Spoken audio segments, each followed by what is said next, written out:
And our lead singer, Mark Backrack.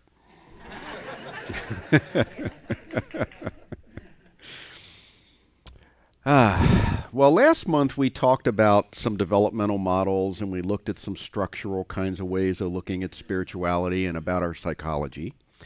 And this month I thought is kind of another way to look at a different element of this teaching. I thought we'd look at mysticism. Now, to be a mystic simply means that you cultivate your inner life. A mystic is someone that is probably as comfortable or more comfortable within themselves in terms of exploring the inner pathway as they are with the outer. And you can certainly have a balance of the two. And there are, in fact, mystical elements to everything. It's all mystical. It's all spiritual. But we often find ourselves focusing sort of in our sensory environment. So you might say the mystical part includes but goes beyond what the senses are capable of delivering to us. And the teaching, the science of mind, is part of a long line of ancient wisdom that has come through thousands of years. There's a wonderful book I highly recommend it. I know many of our practitioners have read it, by Aldous Huxley, called The Perennial Philosophy. And it traces some basic ideas of, we would say, our teaching, the infinite nature of God and the capacity of human beings to interact and co-create the world by means of our thought and other things like that. Traces them back thousands of years and then sees how they came forward both in the East and in the West. And in the East, these concepts became pretty much mainstream. They are the major elements of most of the major Eastern religions, such as Hinduism and Buddhism and Taoism and Shintoism and Jainism and things like that. In the West, these concepts have had periods of being kind of in the mainstream, but for most of the time, especially the last couple of thousand years, they've been more or less underground.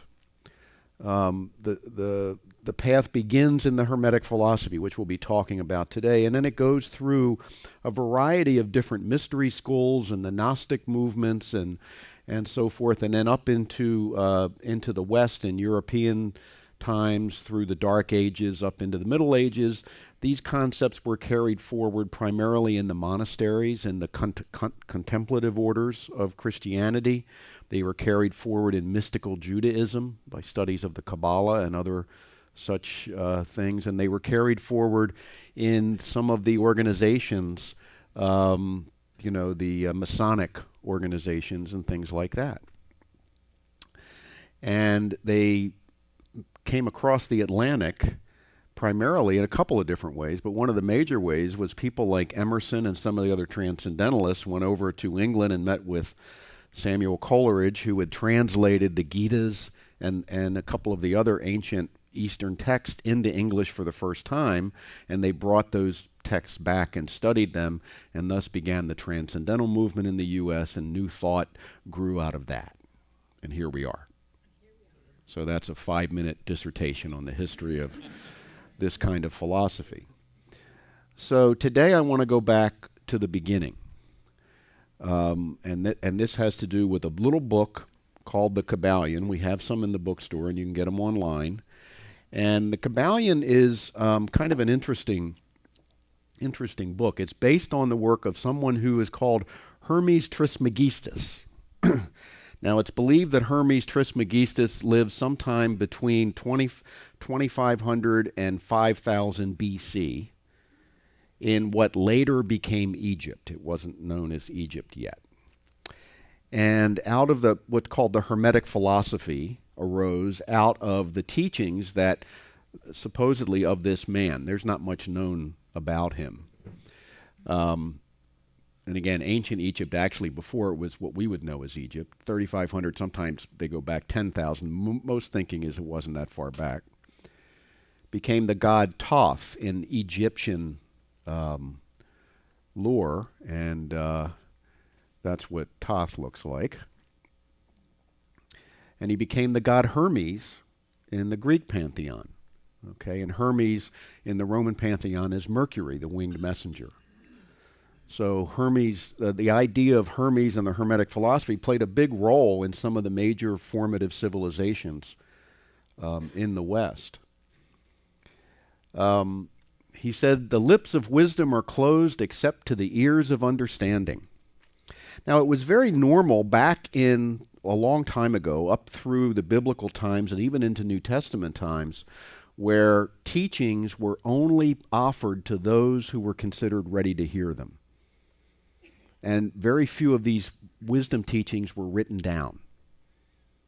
So people would be initiated into a teaching, but not everybody got to hear the big secrets, the higher level teachings, mainly because without a sufficient ground for understanding, they would be misunderstood. I know many of you have looked at or studied the Gospel of Thomas, which is a list of sayings that are believed to be sayings of Jesus that were generated sometime between 15 or 20 and 30 or 40 years after Jesus was around. And it's just a list of sayings, really, hardly any narrative, but within them is one section where Thomas, the author, who is not the same as the Apostle Thomas, by the way, but Thomas, the author, speaks to Jesus, and Jesus takes him aside and tells him three things that he then doesn't tell the others because he's told not to. And you don't find out what the three things are in the Gospel of Thomas. Now, it's believed by many scholars that the Gospel of John was written specifically to refute the Gospel of Thomas, because the nature of Jesus in the Gospel of Thomas is sort of as an Oriental-style teacher. And there's no mention of divinity or anything like that. And in John is the only gospel where Thomas is doubting Thomas. In all the other gospels, he's just Thomas. But he seems to be kind of on the outs. John wants to distance Christians from Thomas. And Thomas's gospel is a much more mystical gospel than the three main gospels, Matthew, Mark, and Luke. But John is also a mystical gospel. John is called an evangelical gospel because it speaks about the underlying consciousness of the Christ. But those two gospels, Thomas and John, simply take different approaches. So we'd be going back maybe 3,000 to 5,000 years earlier is where the Hermetic philosophy began to arise. And this week and next week we'll be talking about this. Kybalion says, in the all to we live and move and have our being. There is only mind in which we all live and move and have our being in the science of mind. So science of mind, Ernest Holmes knew the Kybalion and studied it. Now this book, the Kybalion, was written down in about 1918. It was believed, what they're saying is it was all oral tradition up to that point. And it was written by some people known as the Three Initiates, and no one to this day knows who they were. And but it does stand up against comparisons with older texts and things like that. So there's a little mystery around the book, as probably there should be in a mystical book, I guess. But it's very frustrating. This material is very frustrating for people who like a literal, linear approach to their history. Okay, so if that's you, just hang on. We'll get you there. Now, in the Kybalion are listed 7 principles of reality, and these principles are the principle of mentalism, the principle of correspondence, the principle of vibration, of polarity, of rhythm, of cause and effect, and of gender. So we're going to talk about the first 3 this week and the next 4 next week. Okay, so let's look at these.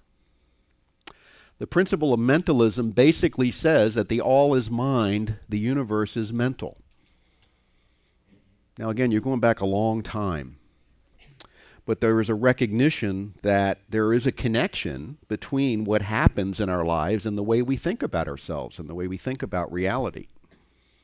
So this idea of the principle of mentalism is that we live in today's terms, we would say a mental and spiritual universe.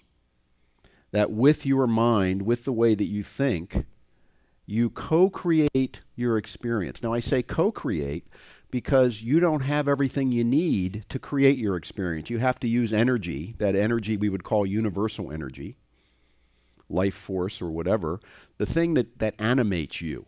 And it's more than just a physical energy. It seems to be that there's more to it than that. Because, you know, when we leave our body, and the body's still there, it's not animated. You know, it can't really do anything. And there is no mentality anymore. So as soon as the mentality is gone, the body begins to decay. And really, it's decaying. What it means is that the elements in the body are simply getting ready to disperse and become parts of other things. You know, the body that you have is made up of other stuff that was used by other beings and other people and other whatever, throughout the history of the universe. So, but you take away that mentality, that capacity for awareness, and the body is not sustainable after that. I mean, you can artificially sustain it, but you know what I mean? It doesn't really have any animation.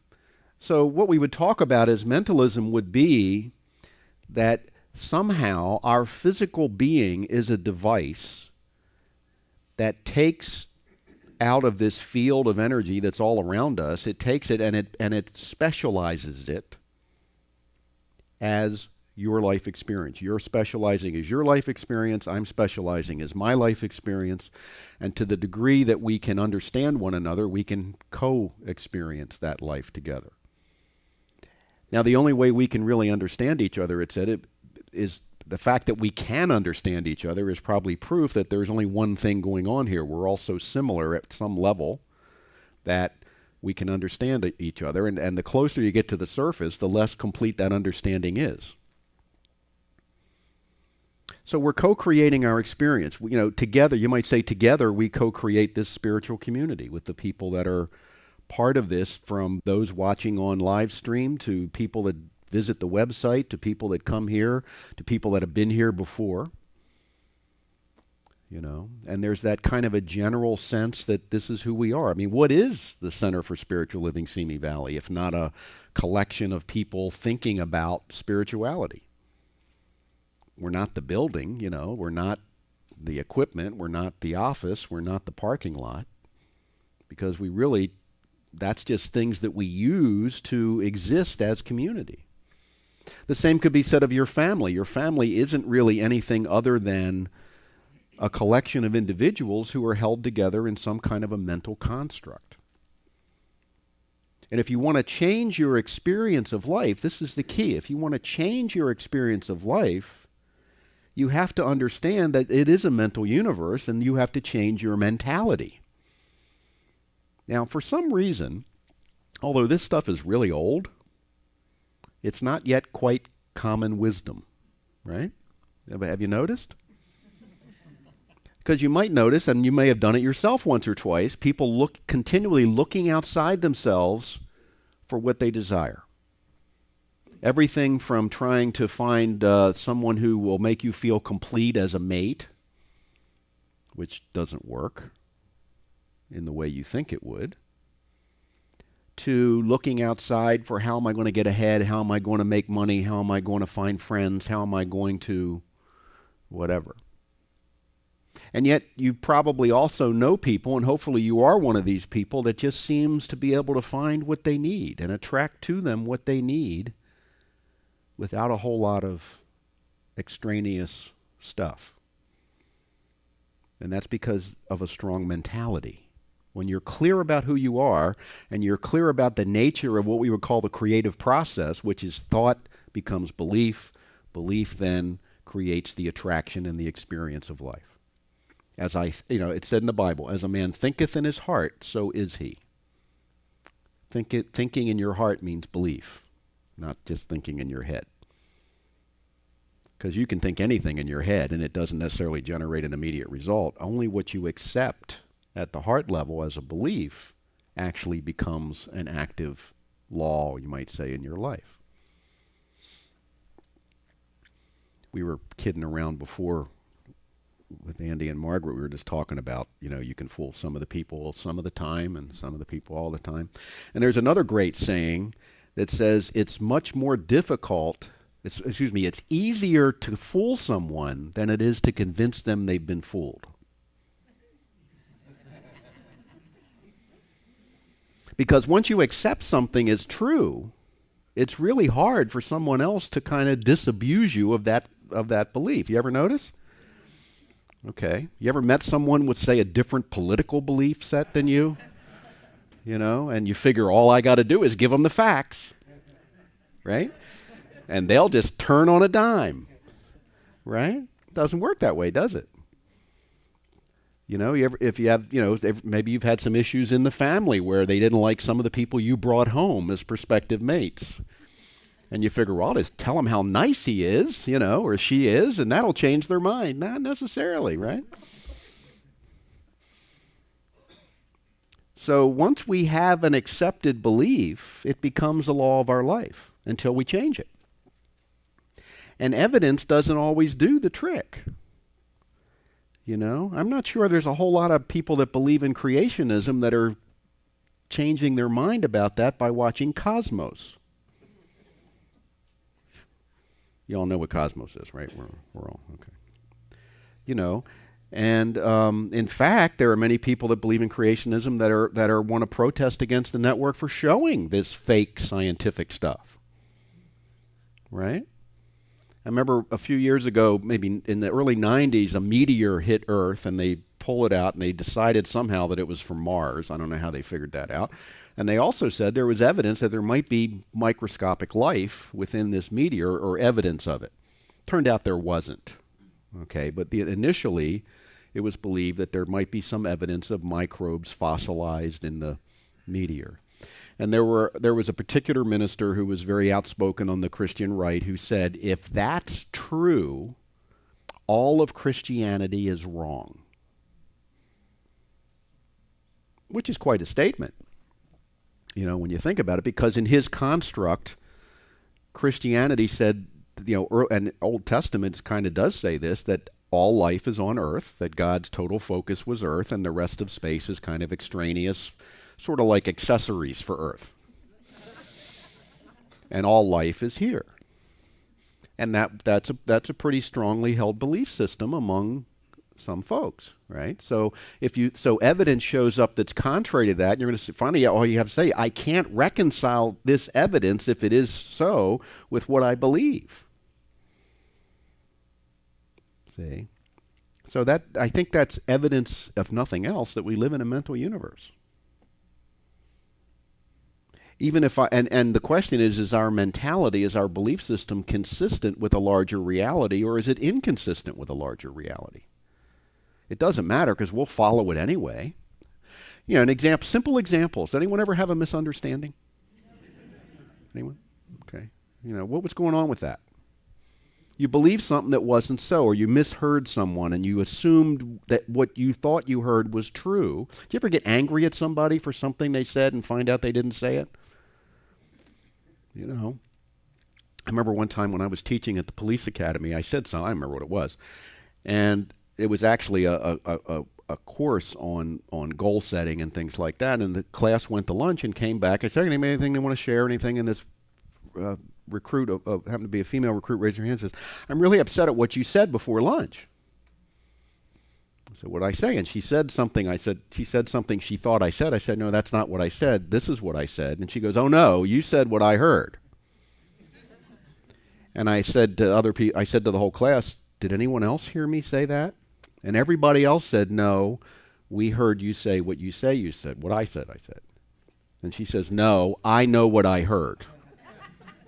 So she was just pissed at me for the rest of her, I guess she still is. I was a great disappointment. But see, once she'd accepted it, she would not get off of that. And that was like an hour to think about it, right? Imagine if you've had a whole life of indoctrination to a certain kind of a belief system. So this idea, the all is mind, the universe is mental, extends beyond humanity. It says the whole idea, the whole universe is thought. Pierre Teilhard de Chardin, the great Jesuit who was an anthropologist and a Jesuit, said, if you could go out into space, and this is before we did, he said if you could go out into space and look back on Earth, what you would see is a seamless sphere of thought. That it's all thought. You know, very fascinating. So the first principle is this idea of mentalism. The second basic principle is of correspondence. You may have heard this before. This is also something you'd see in Science of Mind. As above, so below. As below, so above. And this speaks to the idea that my mentality, my consciousness, if you could see it, which you can't, would be identical to my experience of life. And so would yours, to your consciousness. That there is a correspondence between how we show up and the way that we think and believe. And feelings are part of the whole thought. The thoughts and feelings combine to become beliefs. So, as above, so below. And you see this. This is one thing that Dorianne and I, when we do organizational work with other organizations and centers, and she does a lot of corporate stuff, this basic principle of as above, so below. When you share this with leadership and things aren't going well, they're not too happy to hear this idea. What do you mean as above, so below? If these people would just listen to us, you know, everything would be okay. But really, quite often, what the people that are doing the work, let's say, are looking at the leaders and they're seeing a mixed message, or they're seeing corruption, or they're seeing something that isn't consistent with what is being asked of them. See? So as above, so below. As below, so above. There is a correspondence always going on within us as individuals and in any group we're in between what is being thought, felt, and believed and what shows up. And it's not just what shows up, it's how we interpret what shows up that becomes our experience. You know, I'm giving a talk here. You could take and transcribe this talk or watch it on YouTube in a day or so. And you could get a group of people in here and actually sit down and interview them in a scientific way, and you would think there were 10 different talks going on. Because it's not just what I'm saying, it's how you're interpreting what I'm saying in ways that you're aware of and ways that you aren't aware of. And some of you are going to say, I can't believe he said that, when something I may not have said. You know, and some of you will make up stuff I said and it'll be a good thing for you, you know. But we're doing that all the time. We're creating out of this experience of life, we're coloring it with our own biases, our own preconceived ideas, our own notions of what is so. And the talk becomes something different for everyone here. Part of that dynamic shows up as people that come through the receiving line and say, oh, you were talking just to me today. And I always say, yes, I was. Thanks for the inspiration. You know, that means that you took it in some way, something that was said or some element of it, and you were able to identify with something in your own life, which doesn't mean other people couldn't do the same thing or somebody did it with different parts of the talk or whatever it would be. We are meaning-making machines, in a sense. We give meaning to things based upon our existing worldview. As above, so below. As below, so above. So that's the principle of correspondence. The principle of vibration is kind of an interesting one. Nothing rests, everything moves, everything vibrates. Now this idea, which has been seen in ancient writings, was discovered or realized well before any sense of things as small as atoms, that anything like that existed, anything that you couldn't see, that before it was known that maybe you and I are really, you know, you're not a person, you're a community. You're a community not only of organisms, because they say approximately 65 to 70% of your weight is stuff that isn't you.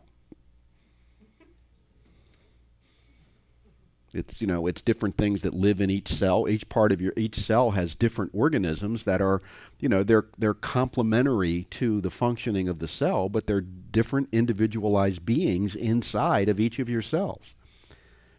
You have about 5 pounds of microbes in your body. which are not even smaller than single-celled organisms that exist within. You got some parasites and other stuff we won't go into.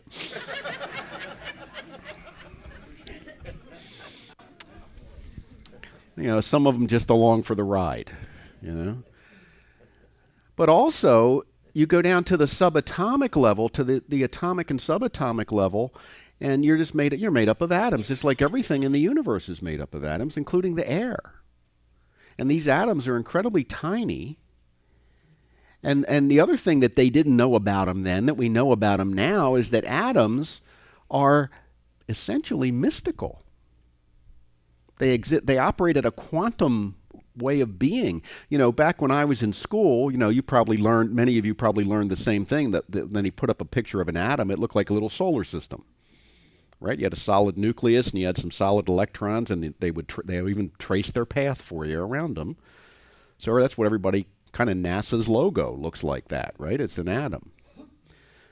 But then it was theorized in the early 20th century by Niels Bohr and others, and then it was proven later in the 20th century that atoms don't look like that at all. That if you could get down to the size of an atom and see an atom up close, it would look sort of like a cloud that had little bits of lightning going off in it, here and there. Because the electrons they're not really orbiting the nucleus. They're kind of there in the cloud, and they move a little, and then they do what's called a quantum leap.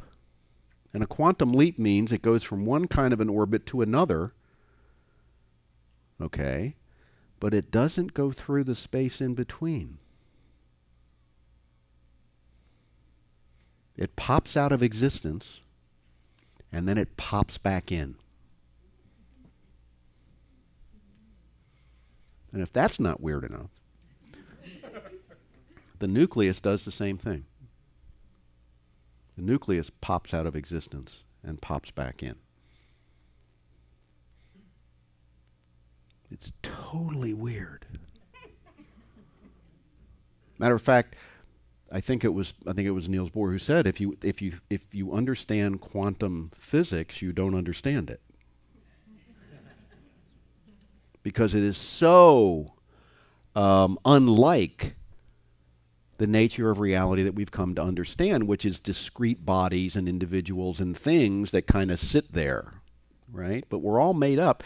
You and I, the chair, the parking lot outside, are all made up of these little mysterious atomic and subatomic things that have levels of types of existence that we can't even imagine, and that's what we are.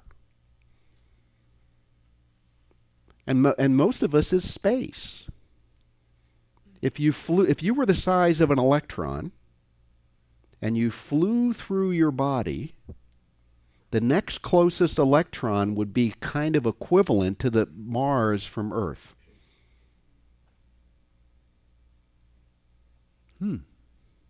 So there's electrons and stuff shooting through you all the time. You don't even notice.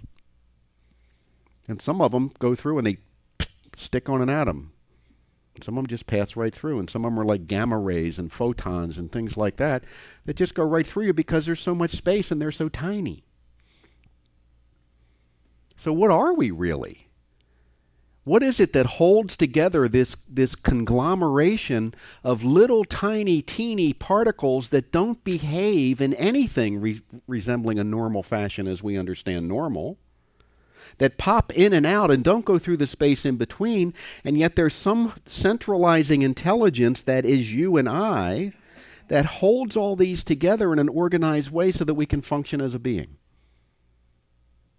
If that isn't miraculous, I don't know what is. Everything vibrates. The chair you're sitting in is moving billions and trillions and trillions and billions and trillions of times per second, every particle of it. You're exchanging particles with it. You're taking some of the center home with you when you go, and you're leaving some of you behind.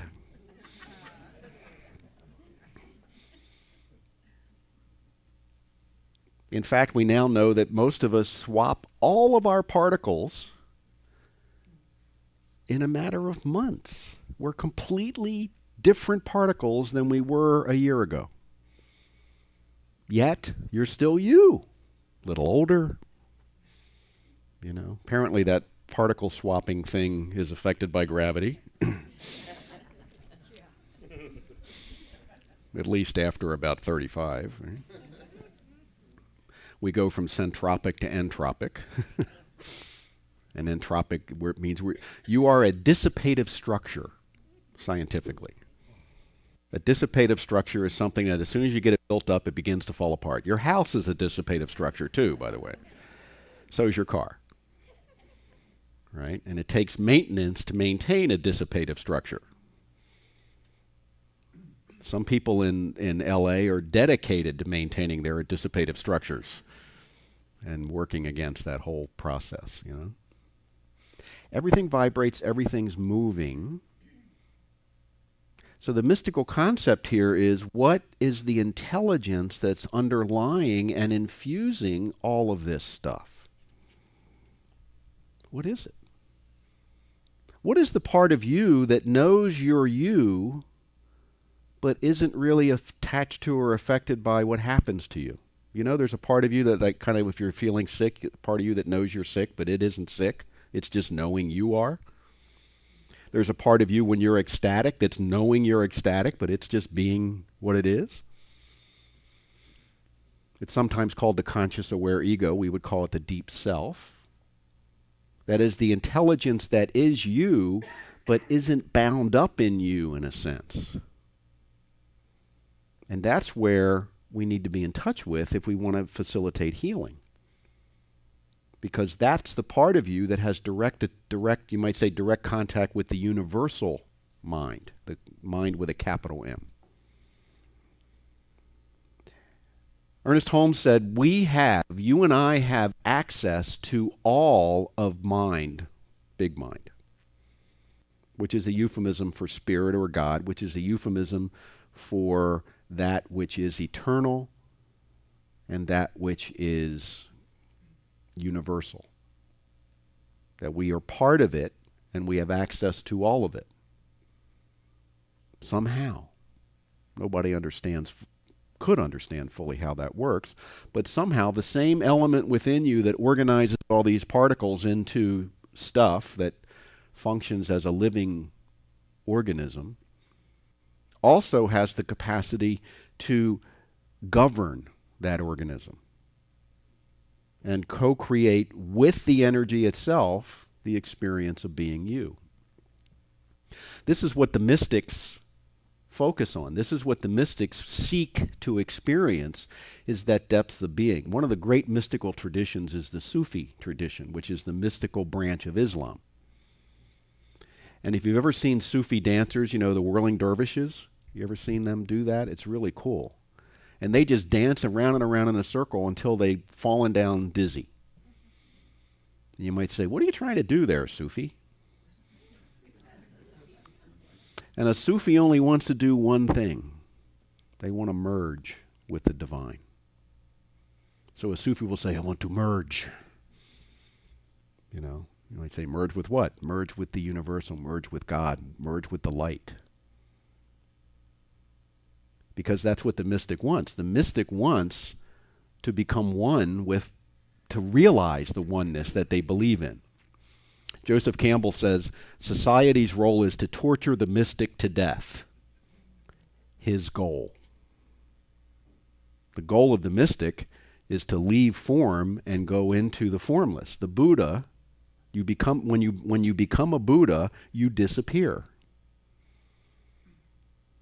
The 7 layers of consciousness represented by the chakras, the 6th layer, which is the highest level, represented by the third eye. In Egypt, the pharaoh had the Uraeus serpent coming out of the third eye, representing that he was a deity. But that's the highest form of divination in form. When you enter the crown chakra, which is represented above the head, you leave form. So the Buddha became the Buddha when he disappeared, when he died to form. A bodhisattva in that tradition is someone who gets to that level and has such compassion for those still on the pathway that he turns from nirvana and stays to teach. Now, most Buddhists believe that Jesus was a bodhisattva who had such compassion for people, even though he was at a place where he could enter nirvana or heaven or whatever you would call it. He chose not to stay and teach. So all of these have to do with how do we reconcile this inner presence that we all carry that desires to express oneness that is beyond the physical capacities that our body affords us. Most people just ignore it. You learn to focus on the external and to live in the world around you and to deal with the everyday stuff to the exclusion of anything deeper, because it can be a difficult path to follow the mystical path. To go within and cultivate that awareness, because it always leads to a longing. It always leads to a longing. But the other side of it is when we don't follow the mystical path, we're in a place of longing anyway. You ever meet somebody that wasn't longing for something? The next car, the next job, the next promotion, the next spouse. To have kids, to get them out of the house, whatever.